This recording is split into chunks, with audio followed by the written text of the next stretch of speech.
Ngunit alam din niya na walang mas hihigit pa sa lakas ng pagmamahal ng isang ina. Tumakbo kayo mga anak, huwag kayong lilingon, ang huling bilin ni Shera.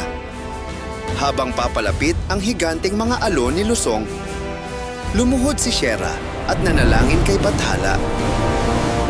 Hiniling niya na gawin siyang isang kalasag, isang harang na hindi kailanman matitibag.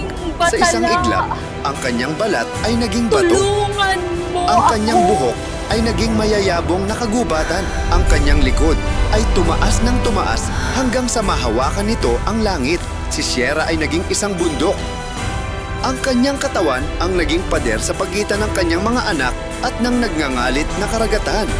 Sinasabi sa alamat na si Lusong ay bumabalik taon-taon sa anyo ng mga bagyo upang subukang sirain ang Sierra Madre. Sa siyensya, ito ang ating realidad. Ang Sierra Madre ang nagsisilbing typhoon breaker. Dahil sa taas at kapal ng kanyang kagubatan, nababawasan ang bilis ng hangin at natatapyas ang lakas ng ulan bago pa ito makarating sa Metro Manila at Central Luzon.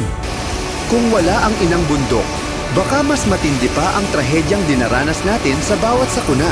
Ang bawat punong pinuputol sa kanyang katawan ay parang sugat na nagpapahina sa ating tanging depensa.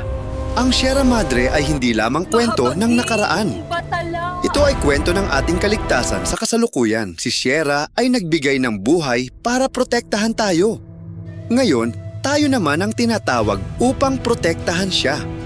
Sa bawat desisyon natin na pangalagaan ng kalikasan, binibigyang halaga natin ang sakripisyo ng inang bundok. Ano ang masasabi niyo sa alamat ni Sierra Madre? Mayroon ba kayong karanasan sa pag-akyat o pagbisita sa kanyang mga kagubatan?